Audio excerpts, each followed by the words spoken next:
Olá, irmãos, a paz do Senhor. Quinta-feira, 2 de janeiro de 2024. Espero que todos estejam bem. Estou passando um período de férias aqui na casa da minha sogra, do meu sogro, na presença dos cunhados. Dias muito abençoados mesmo, encontrando muitos irmãos. Foi uma experiência muito interessante, né? Conheci várias pessoas de diversas origens e todos com uma história de aproximação, de busca, de conhecimento da palavra de Deus. Foi uma experiência bem legal mesmo, até aqueceu a minha fé. Rapidamente, no vídeo anterior, eu comentei sobre o livro do C.S. Lewis, Cartas para um Diabo Aprendiz, e aquele vídeo foi para dar uma posicionada sobre cada tópico, né, de cada carta, no intuito de facilitar para quem for estudá-lo. Né? Nós vimos ali o perigo digamos assim, da intelectualidade rasa, o perigo da crítica de todas as igrejas não prestam, a questão de relacionamento, da oração errada, enfim. Sugiro que vocês possam ver o vídeo anterior. Mas agora, no final do livro, que na verdade são 31 cartas para o Diabo Aprendiz, e tem o Fitafuso,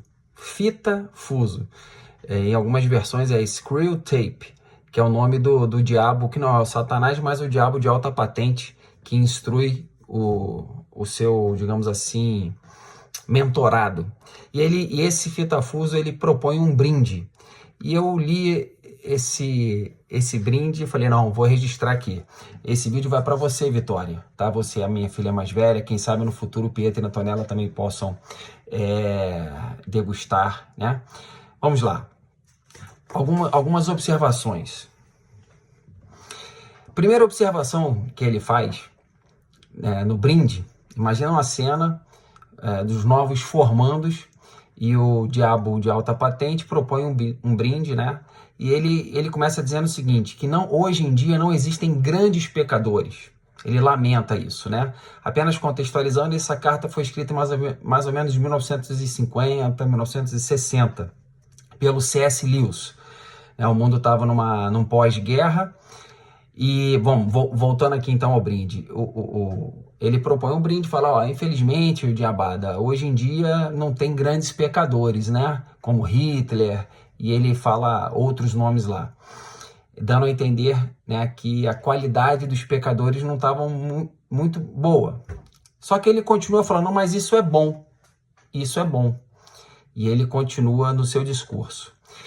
Segundo, né, o nosso Fitafuso, ele diz que grandes pecadores são uma oportunidade para grandes arrependimentos e se tornam homens muito usados por Deus. A gente tem exemplos de, né, Paulo, o que mais?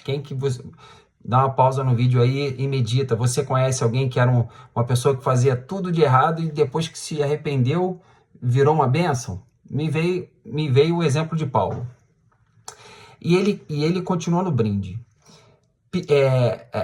A grande estratégia, né, que o Fitafuso está lá no discurso dele, é o seguinte, que as pessoas façam pequenas escolhas erradas, né, que levem a pequenos erros, que virem um hábito, né, e que termina até num princípio. Né? E ele fala que foi o que aconteceu na humanidade. E olha que o C.S. Lewis estava em 1960, se fosse em 2024, agora 2025, ele ia falar, realmente aconteceu o que eu previ.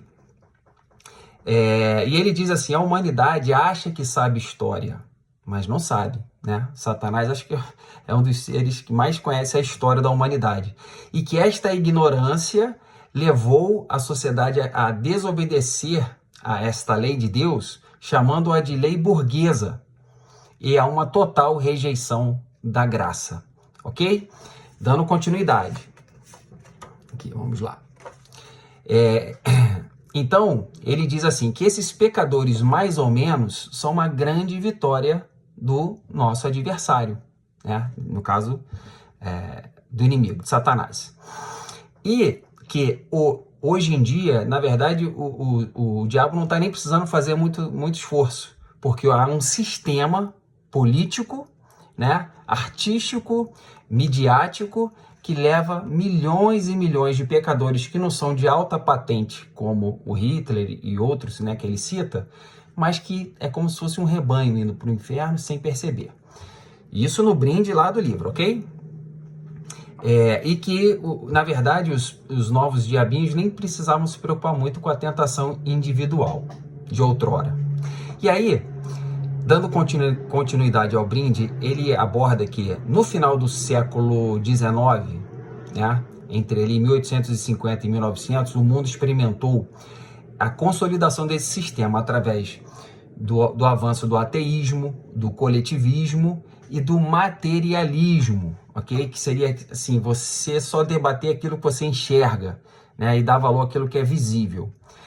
Por outro lado, nesse brinde ele fala, ó, mas no início do século XX houve uma contrabalanceada, porque esses movimentos, digamos assim, coletivistas, né? Eu não quero dar nomes aqui para não ferir correntes ideológicas, mas que em 1900 houve um socialismo mais cristão e que os patrões que outrora eram vistos como inimigos passaram a ser valorizados, né?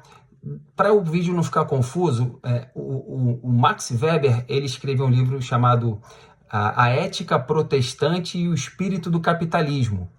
Então é como se o capitalismo ficasse menos malvadão, né? E havido ocorrido uma, digamos assim, uma balanceada, uma atenuada naquelas causas de um movimento mais ateísta coletivista de 50 anos antes.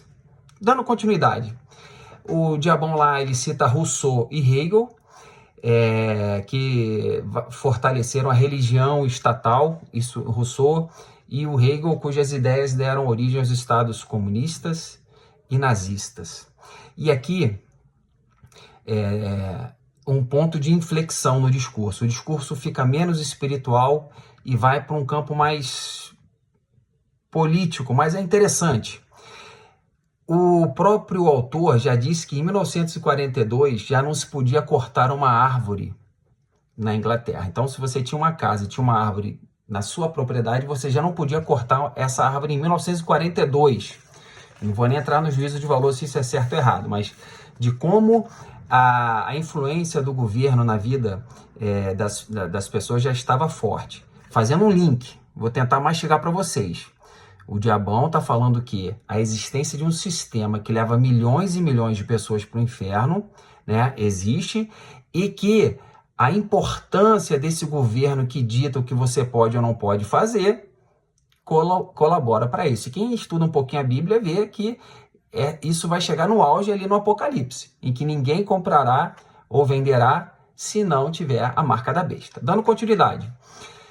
E aqui, olha que interessante, olha que profético esse livro. Ele diz o seguinte, que a democracia é a palavra de controle. E ele gasta várias páginas nesse discurso abordando como o uso da democracia, na verdade, não é para a democracia. Isso foi falado há 80 anos atrás. Que coincidência, né? Hoje em dia você prende as pessoas em defesa da democracia e solta bandidos em defesa da democracia. Deixa eu me controlar aqui. Então, continuando.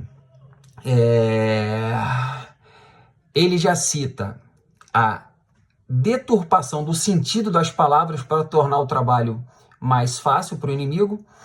Então, naquele momento, o brinde lá do demônio era assim, a palavra democracia não está sendo usada como democracia, e hoje a gente vê palavras que você não pode usar mais, o menino não é mais menino, né, e etc. Ou seja, o importante desse discurso e desse livro é que ele foi meio que profético. Hoje a gente está vivendo o ápice dessas ideias que estão no livro e no discurso do Fitafuso, esse demônio aí de alta patente. dando continuidade, e que esse nivelamento por baixo, através da ação do governo, do coletivismo, da democracia, você nivela a sociedade por baixo, usa palavras, e ele até fala assim, olha que palavra diabólica, diabólica, trauma. Não, você não pode fazer isso, porque você vai traumatizar essa pessoa. O Fusquinha aqui está abençoado aqui do lado.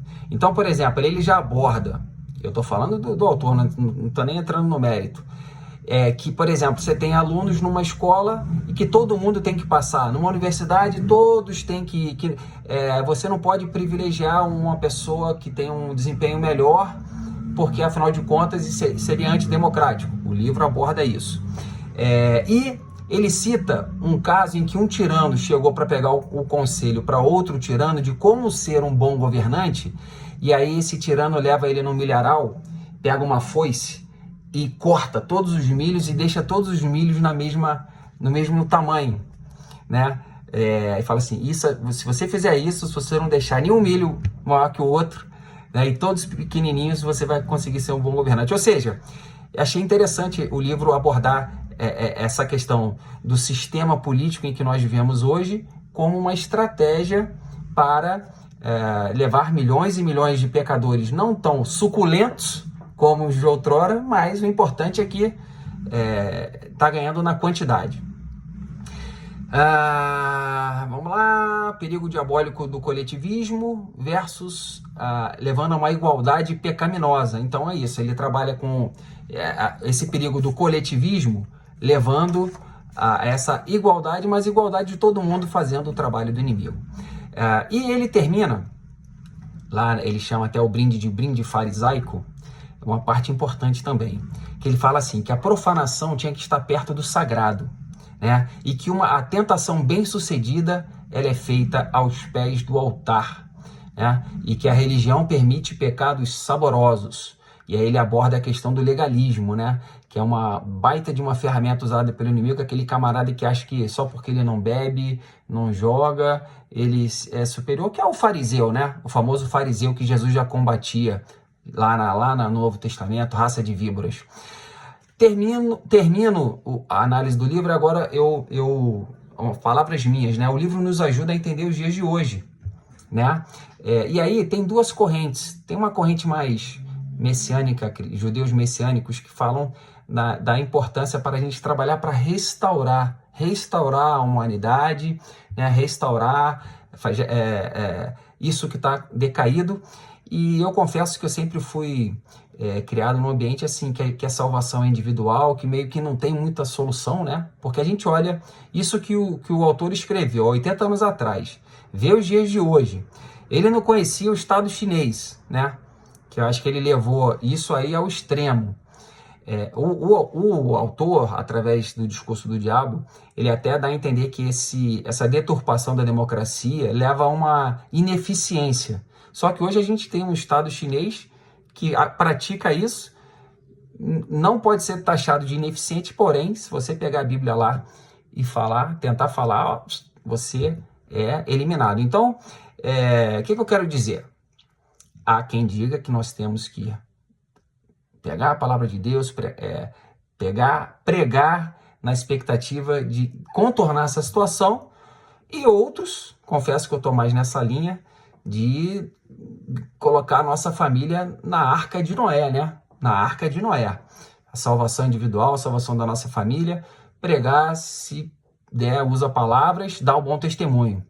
E termino dizendo assim, esses detalhes, esse livro é fundamental para entender os dias de hoje e facilitar o nosso trabalho, porque é o seguinte, o autor dá tanta informação, ele explica detalhadamente, sejam estratégias específicas que o inimigo usa para minar a salvação individual, como ele aborda a questão do sistema, né, da deturpação de palavras, do uso da palavra democracia para impor um sistema que está levando milhões e milhões de pessoas para o inferno.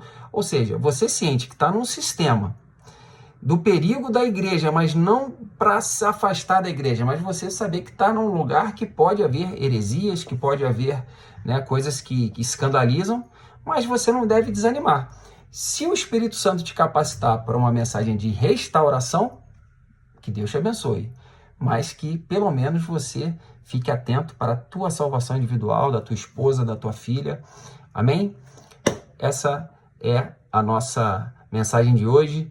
Hoje não vai com uma oração, mas vai com Deus te abençoe. Hoje, quinta-feira, 2 de janeiro. Beijo, Vitória. Beijo, esposa Uri, Pietra, Antonella e a todos que assistiram o vídeo. Fiquem na paz.